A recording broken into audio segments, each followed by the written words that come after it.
We are very pleased with the deal we were able to secure that ensures good jobs and good outcomes for Canadians and indeed people in all three of our countries. And we are concerned that any reopening of NAFTA could lead to not just lengthy further negotiations that we all were quite pleased were behind us, but also may lead to worse outcomes for Canadians and for Canada.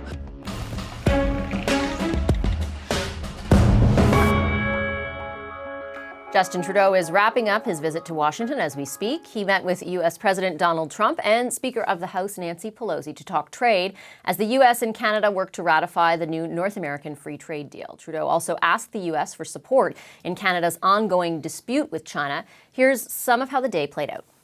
It's an honor to have the Prime Minister of Canada, Justin Trudeau. He's been a friend of mine. We've worked hard together. We worked in particular on the USMCA. So I want to thank you very much, Justin, for coming to the White House. Thank you. It's an opportunity for us, as you say, to keep talking about how we've worked hard to build a great trade deal. Well, this will be the largest trade deal ever made. Will you help Justin Trudeau get a meeting with Xi Jinping at the G20 next week to talk about the detained? Well, I don't know that he's trying to meet. Are you trying to get a meeting? We've got a lot of things to discuss. Anything I can do to help Canada, I will be doing. Are you planning to bring it up with President Xi when you meet with him? I would, at Justin's request, I will absolutely. Canada is our trusted neighbor. Our relationship is a warm one. We look forward to a lively discussion with the Prime Minister today on issues that relate to global security, to economic relationship in terms of trade. We know Canada and the United States will continue to stand steadfast as strong allies. So I'm very much looking forward to this. So, will the Prime Minister's visit help speed along the passage of the new NAFTA? How valuable could Donald Trump's support be on the China file?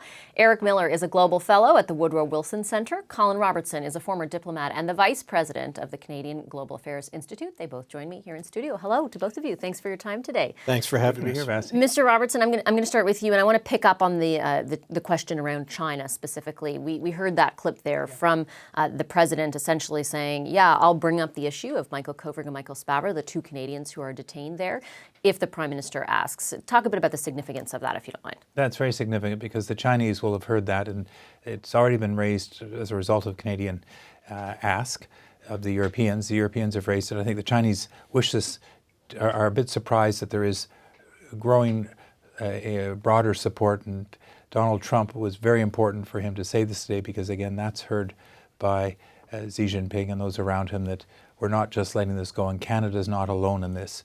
And I think in return, the thank you from Mr. Trudeau to President Trump was that we don't want to see any changes in the NAFTA.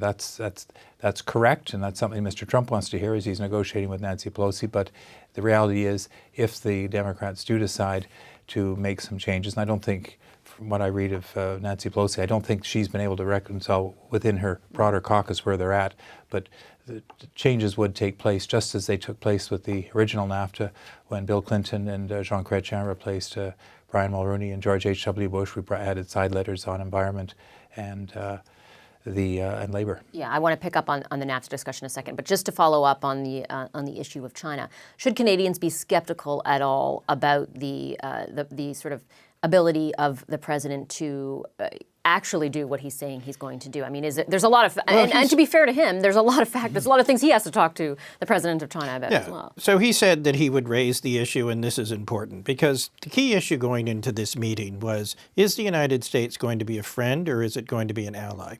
So a friend is one who will be friendly to you, but an ally is one who will do a bit of carrying your water. And what the president said is, I will step up and be an ally. Now, does this mean that the Canadian situation will trump the U.S. situation? Of course not. But it does mean that the U.S. will put down a marker to the Chinese that they do care about what they do with Canada, and they do care about this particular case. What does that say about the relationship between our two countries, a relationship that we have talked about endlessly for the past two and a half years, Mr. Robertson, because it has been sort of unique over the past few years insofar as many people have observed that they've never seen it like this before. Some of the words that the president, have used to describe the prime minister, things that we've never heard or seen before. And now we're at a point where, you could characterize the president as acting as an ally. Right. Well, I think we've made progress. I think that's, you think where we were a year ago in the aftermath of Charlevoix and some of the comments that were made, I think a lot of it was pressure on the president on his way to his summit with Kim Jong-un. But nonetheless, I think the prime minister and the president have worked out a good working relationship once again. I think this is one relationship that Justin Trudeau has invested a lot in. He's picked up what other prime ministers, successful prime ministers have said, the most important relationship for any Canadian prime minister is that with the President of the United States, and you have to take the initiative and you have to make it work. And I think Mr. Trudeau is doing that. Mr. Miller, on the subject of NAFTA, can you give us sort of your sense of where the Democrats sit on this? Because this is, of course, the big issue that was on hand today. What kind of changes, if they are going to push for changes, how big will they be? What will that do to disrupt the ratification process south of the border? Well, they're divided on what they want. There are three fundamental issues which have to do with enforceable labor standards, enforceable environmental standards, and the issue of pharmaceutical data exclusivity, so how many years that you have to use name brands as opposed to generics. Now, I spoke with a congresswoman earlier today, and what she told me was basically they're divided on the labor front, and they're looking at whether something like the labor value content piece, which is the $16 an hour provision in the rules of origin, is something that they want to push harder on as opposed to just on enforcement. And certainly if the Democrats were to come and say, we really want you to go from 10 years to 8 years on the question of data exclusivity, what Canada would essentially be doing is accepting a return to its original negotiating position. But what it's really afraid of is saying, yes, we will accept changes, because they don't want the dairy farmers from Wisconsin saying we want more quota and other interests coming in and saying they want changes. So if there are changes, that they will come at the very end. But the Prime Minister is correct in saying, we don't want changes, we have a good deal, we're going to pass it as it is. But in the final bargaining process that you get, there may be a few modifications, but it's come down to those three issues. And you think, Mr. Robertson, those modifications could come in the form of side letters? Do you think it's going to require the opening of the agreement, or is that still to be determined? To be determined. The preference would be side letters with the kind of commitment, because opening up the agreement, especially now the Mexicans have ratified it in their Senate, means it would have to go back there. That would be the preferred route, but I think there's a good reason why we have not completed our legislative consideration in Canada, because it leaves a trapdoor open, depending on what happens in the House of Representatives and the Ways and Means Committee specifically. And I think that's why the most important meeting in many ways today was not that with Donald Trump, who'd already given us from his opening comments what we wanted on China, but with Nancy Pelosi, getting a read from her. And it gives Mr. Trudeau now the opportunity to be able to call her directly as leader to leader. She, after all, is leader in, a sense, their House of Commons as to where things are at, because I think she's still trying to corral the various factions within the Democratic caucus. Is there any message, though, that the Prime Minister could deliver to Speaker Pelosi that would trump her desire and her party's desire to not hand the president a win? Well, I think this question about the president getting a win or not getting a win is perhaps a bit overblown. Yes, there are some Democrats that take that view, but in many ways, Nancy Pelosi is a very practical, pragmatic politician. And if she saw something that were advantageous to her party and her position, she would clearly take it. And so she is trying to reconcile all of these different members of Congress and trying to come up with a workable position that also reconciles with where Ambassador Lighthizer and the administration is. And it's a long process. And so she is the ultimate pragmatist. You've seen her on this, take this tact on every issue, and she will take this tact on USMCA. The Prime Minister also was questioned about other tariffs, and he actually brought up the issue of other tariffs, and apparently the President had mentioned them uranium as well. And things, yes. Yeah, he brought up uranium and then the issue of softwood as well. Do you foresee, as we look forward into this relationship, any movement on either of those files? Not on softwood lumber. Remember, this is eternally unmoving, yeah. A dispute that dates back to George Washington's second administration. It will continue it'll be managed trade. I think uranium, for national security reasons, I think that's one we'll probably resolve. I think we are now well clear on autos, which was really important to us. And the fact that the steel and aluminum tariffs have been lifted and the retaliatory tariffs removed, that's important. That is progress. And we look forward now towards the G20, which will happen on the 28th and the 29th in Osaka. What are you looking towards there? So this is going to be the great showdown between Trump and Xi. because this is going to tell us an awful lot about where the U.S.-China relationship is going. And what you see today in the discussions about the Canada-China relationship, its relationship with China will be fundamentally at play here. And so how Trump and Xi work together or don't work together, and I'm predicting no deal out of that particular agreement. Because fundamentally, this is about who is going to be the hegemon in Asia and more broadly globally. And this is about the U.S. versus China. And there is this great competition that's going on everything from science to influence in different countries of the world.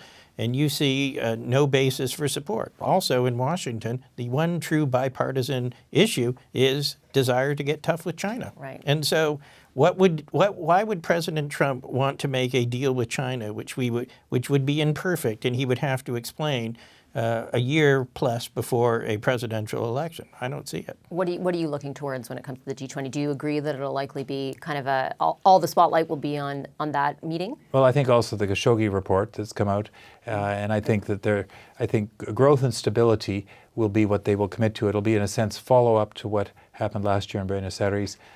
Keeping in mind that next year the G20 moves to Saudi Arabia and the G8, which follows later this summer, moves to Washington. So this is perhaps the last opportunity for the true Liberal Democrats to try and hold the fort in terms of freer trade, open markets, and some effort to preserve liberal democracy. Lots to watch for. Yes. Thank you very much to both of you. Thanks very much to Eric Miller of the Woodrow Wilson Center and Colin Robertson with the Canadian Global Affairs Institute. Thanks to both of you. Thank you very much. Thanks, Thank Nancy. you. I'll represent him well. I will tell you. We have a meeting set up with President Xi, and it's obviously on the big transaction that we're talking about and negotiating. Our people are actually speaking now. We'll see what happens with that. But anything I can do to help Canada, I will be doing. Prime Minister Justin Trudeau spent part of his day with President Donald Trump, as you saw there. The U.S. president said he would do what he could to help Canada when he meets, or help the Prime Minister when Chinese President Xi and Justin Trudeau meet at the end of the month. There is no improvement, though, in current tensions between Canada and China. Those tensions began after the detention of Huawei executive Meng Wanzhou at the request of American authorities. It has developed into a situation that includes the detention of 2 Canadians and a handful of trade issues. So how significant is Trump's promise to help Canada? Time for the Power Panel in Toronto. Melissa Lantzman of Hill & Knowlton Strategies. Alongside her, former Saskatchewan Finance Minister Andrew Thompson, now Chief of Government Relations for University of Toronto. Also in Toronto, Marika Walsh of iPolitics. David Ertel, former Quebec Liberal Immigration and Environment Minister, is in Montreal. And here with me, the CBC's own John Paul Tasker. Hi, everyone. Hey, Vash. David, why don't I start with you? What do you think what the president said, the promise to actually bring this up with the president of China, will make a difference? I wouldn't bet the house on it. Let's just say that, of course, Trump has a big win. I mean, he got the trade deal he wanted with Canada and Mexico. It's a good photo op. It's the right thing to say, but President Trump is going to do what he needs to do to get the best trade deal possible with China. And actually, the standoff with China is a good thing politically for him in terms of domestic policy for the United States going into a presidential election. So I don't see the Canadian situation being very high in his list of priorities when he meets with China. What about you, Andrew? What do you think? I think the Prime Minister was probably trying to really gauge whether the President is going to throw him under the bus during the election and trade off the extradition to get a trade deal. I think that's got to be one of the big concerns coming in the next few weeks as Canada gets into an election posture. I suspect the other two things that the Prime Minister is trying to gauge today is what the situation is with NAFTA, whether we in fact do have a deal or are going to be forced into something else as a result of the Democrats wrangling in Congress. And then I suspect the third piece that was not talked about publicly but was certainly on the agenda, I would expect that the Prime Minister was telling President Trump that there's no great appetite for American intervention into the Middle East at this point, and to be wary of where the allies are. So I suspect it was a fairly fruitful conversation, but my guess is the Prime Minister is coming away really having to read the tea leaves a little bit about how much he can trust this president as we start to move into our own election season. And that is in reference, just for our viewers, to what happened with Iran today. The president is engaged in discussions right now about the shooting down of a drone. Iran says it was over Iranian airspace. The U.S. insists it's over international airspace, and everyone's kind of watching now to see what the president's response will be. On the issue that you brought up around extradition, Melissa, the Prime Minister was asked very specifically if he brought up Meng Wanzhou, if he brought up extradition, I believe by Adrian Morrow, and he didn't respond. He just sort of had you could tell a line about the meeting. You know, we talked extensively about it, but he wouldn't go so far as to say, you know, what Andrew brought up. Yeah, I asked him if he's going to trade off Meng Wanzhou and extradition for a trade deal. Look, I think that you get this oftentimes in any bilateral meeting and in any press conference after a bilateral meeting where it's unclear exactly frankly, what was discussed. There's a lot of platitudes about we had a fruitful conversation, it was a good conversation, we want to move forward. That's effectively every press conference ever given after every bilateral meeting. That's also what we say after this panel, by the way. We always say that. But the question remains with, you know, does this actually move the relationship forward, a relationship where they haven't met in a year? Can this go sour by the G20? And is the president going to say what he's going to do? And that's what Justin Trudeau has to deliver on. And I'm not sure that I would put my eggs in the Donald Trump basket. To David's point, Marika, I mean, the idea that he initially said, you know, can you count on the president actually doing that? It's not as if the president doesn't have very big issues with China that he has to deal with as well. Mm-hmm. I mean, and he was sort of, it was interesting. I mean, we didn't play the whole clip, but he sort of said, you know, he was asked, are you going to try and get a meeting between Justin Trudeau and President Xi? And he said, oh, do you want to meet with him? And Trudeau said, the Prime Minister said, yes, there's a lot of, or something along the lines of there's a lot of things to discuss. Been trying to call him and he won't answer. Well, he said there's a lot of things to discuss, and then that's when the president said, oh, I'll do anything to help Canada. Well, that's the thing, right? The rubber hits the road with the president and his actions. I think this was a good meeting for Trudeau. I think that President Trump said the things that Trudeau really needed to hear in order for his own positioning at home, domestically, on China, on these Canadians who are still being held arbitrarily. But the question is, will he actually do any of these things? And so, you know, that's only time will tell. And you can read all the tea leaves you want, but Donald Trump changes his mind very quickly and he doesn't give a heads up. And so I think that's always going to be the issue and the liability in this relationship. So I think the PMO is probably just taking today as a win. And I think the PMO knows that they can't necessarily trust Trump. JP? Well, let's not forget almost a year ago to the day, Trump left the G7 summit in Charlevoix, Quebec, saying that the Prime Minister was weak and dishonest. So it seems like things were a little better today. At least they were having a little more jovial conversation there in the Oval Office. Things have improved since that fateful day when he basically torpedoed the entire consensus on the agenda of the G7. Look, we're in this mess with China in large part because of the United States. I mean, we arrested Meng Wanzhou because they requested us to arrest her at the Vancouver airport. They wanted her to be extradited. That came at the request of the Americans. So I think it's only right that they at least try and help us get out of this diplomatic mess because basically we're in it because of them. Does it say anything, though, about Canada's own policy towards China that we are so reliant right now on the U.S. raising this issue? I know it's geopolitics, you know, but I think to a certain degree, like, we're putting all the balls in the U.S. Well, I think it's because they're at the table with them day in and day out on this trade deal. I mean, obviously things aren't going so well on that front, at least. Although there was some sign of improvement today, the markets responded very positively at a sign of a potential trade deal, though we've been on this road before. But they're at the table every day. They hold the cards. The Chinese don't want to upset the Americans that much because they're still relying on the U.S. market for all their goods. They're the ones that are buying all the cheap products they make in their factories, right? So I think that they're the go-between right now. I think rightfully so, as Marika said, he's not even answering the Prime Minister's calls. We have to do everything we can to just get our issues front and center in front of President Xi, and Trump might be the guy to do it. David, can you imagine what a sorry, problem, go ahead, Andrew. Yeah. Sorry, I was just going to say, can you imagine what kind of a problem there will be if, as a result of a trade deal, the Americans withdraw the request for extradition? What an embarrassment that'll be to this Prime Minister and to the Liberal government. And I think that's really what the risk is here, because that could very easily happen. This really does appear to be a very highly politicized set of charges. Canada's been the Boy Scouts in this, and the Prime Minister has kind of sleptwalked into it.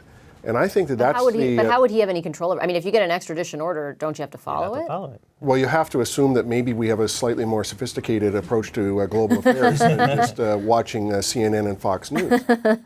I mean, this is the piece, and I think that this is where the Prime Minister does deserve credit, that he is now starting to take up these very direct bilateral interventions to try and better understand what the plan is that the Americans have on this. And I think today's meeting is very positive in that regard, but it is certainly high-risk politics. I would add a risk there. Another risk is also how China reacts to today. Yeah. You could, because the symbolism, I mean, China usually reacts to these types of moves. So you could see another trade restriction or some sort of diplomatic move on China's part. Remember, China can also play the same game leading up to our federal election. And the other piece, very quickly, I want to shift gears. The meeting with Nancy Pelosi was also very important. Yeah, no, I was. Because again here you have Nancy Pelosi, and she has her own balls in the air to juggle between the two main factions of the Democrats, more progressives, the more conservative wing. And on that point, while she's not willing to say she's going to move ahead on the trade deal, there is a concern that how much politics she's going to want to play with this. But at the same time, 3 key states in the presidential election, Wisconsin, Michigan, and Pennsylvania, are key partners with Canada. And they want this deal. So the thing is that there's going to have a lot of backroom negotiations here between Canada and those states, those border states that have a lot to gain with this trade deal. And Melissa, we also heard the Prime Minister sort of hand the President a little bit of a win, saying, the deal is fine, no changes are needed. There was a message there as well. Well, certainly so, and I guess we'll see, because again, we've been here before. The question is are we further along today than we were yesterday in terms of action? The answer is no. It's probably going into positive direction. I think Canadians expect it to go in a positive direction, but we didn't have to get here on China, and we certainly didn't have to get here a year later with the Prime Minister meeting the President for the first time. When USMCA is ratified, sir, will that be the end Don't of say tariffs? when. When it is ratified. Don't say when, because so far I have to get the Democrats to approve it. All right, so I like your positive thinking, but if, and the if is really subject to the Democrats. Let's see what happens. That was an exchange between CBC reporter Evan Dyer and U.S. President Donald Trump. Dyer said, quote, when the trade deal is ratified, and the president said, quote, don't say when, it's if, and pointed to the Democrats. What can we read into the significance of Trump's response? And could Prime Minister Trudeau's meeting today with House Speaker Nancy Pelosi help get the Democrats on side? Laura Dawson is the director of the Canada Institute at the Wilson Centre. She joins us now from Washington. Hi, Ms. Dawson. Great to see you again. Hi, Vashi. What's your read on the significance of the meeting as far as NAFTA is concerned? I'll start first with the meeting with Trump, Mr. Trump, and then I'll ask you about Speaker Pelosi.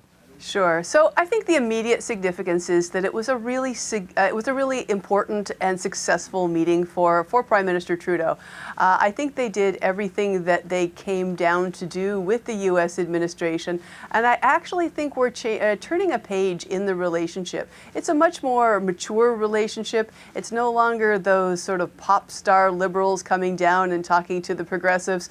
I think that the Canadian team has really found a way to work with the Trump administration. It's not exactly a comfortable relationship all the time, but they've really planted their roots in this town deep, not only with Democrats, but with serious Republicans as well.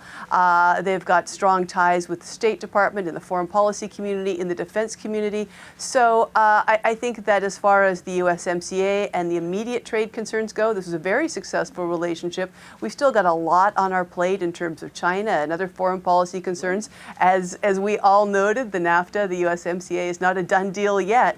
But I think that this meeting sort of really turned the corner for a mature U.S.-Canada relationship that is resilient as we move into these new issues. What change do you think led to that maturity when you consider about a year ago the president was saying that the Prime Minister was weak and dishonest? Is it just a function of the fact that NAFTA moved along, that a deal was arrived at, or is there something more at play?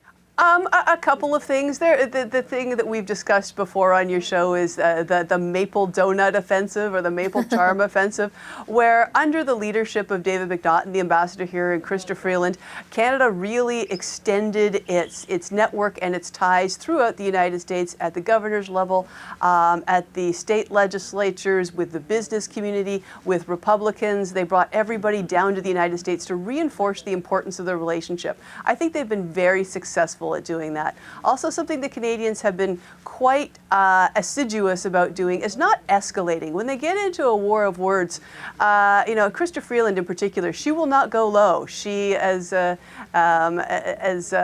Obama says, when they go low, we go high. She's been very good at keeping a measured response in the relationship. So by taking issues as they come, making a lot of friends and strategic allies down here as much as they can, they're considered to be a much more serious group in Washington. And if I can just go on for another second, last night there was a reception here in Washington at the embassy for Prime Minister Trudeau and for his members of cabinet. So we had Minister Sajjan and Freeland and Morneau.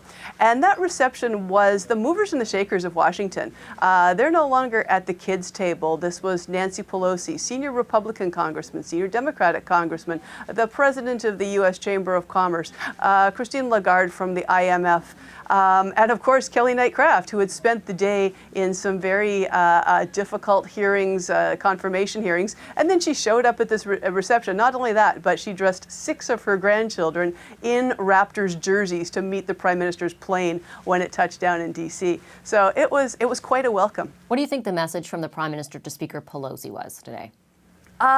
It's kind of a tough. He has to walk a fine line with this because the Liberals and the American Democrats are quite closely aligned. They are very like-minded. At the same time, as the Prime Minister says, he can't be campaigning, getting involved in a domestic political or campaign issue. So I think even though the Canadian intervention or the Canadian words are not going to change or move any mountains in Congress, I think the message, the demonstration effect is this deal is good enough, progressive enough on labor and the environment, key democratic issues. Canada's given it a nod of the head. It ought to be good enough for the Democrats as well. We all agree it's not perfect, but let's not let the perfect be the enemy of the good enough. Beyond those considerations, what else is at play for Pelosi and the Democrats right now when it comes to figuring out where they position themselves on NAFTA? Well, as ever, this is 10% about trade and 90% about politicking. So we are already in campaign season here in D.C. With a year and a half yet to go, the campaign's in full swing. So what Donald Trump has done is sort of cleared the deck. He's no longer making trouble on trade. He's removed those 232 tariffs.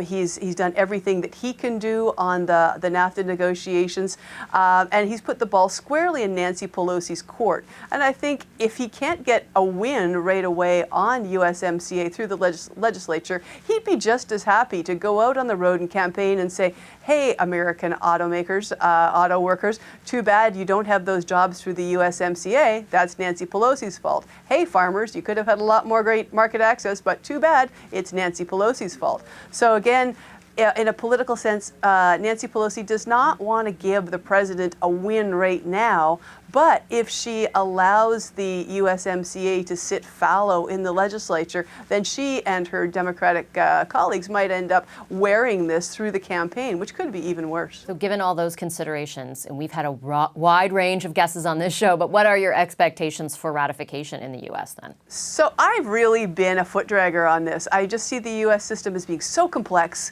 requiring so many levels of review and people to sign off, that I wasn't very optimistic about it. I was saying not until the lame duck session in 2020. I think though there's a faint hope clause, a faint hope that this thing could go through more quickly. The obstacles, as I see them, are mostly political, mostly perception. There's not a lot of substantive trade obstacles in the way. They can really solve most of the differences between them. The question is a matter of will. Are they willing to solve those? Okay, I'll leave it there. Thank you very much, Ms. Dawson. Great to see you again. That's Laura Dawson, Director of the Canada Institute at the Wilson Centre. Hi, I'm Vashi Capellos, host of Power in Politics. See more of our show by subscribing to the CBC News channel or click the link for another video. Thanks for watching.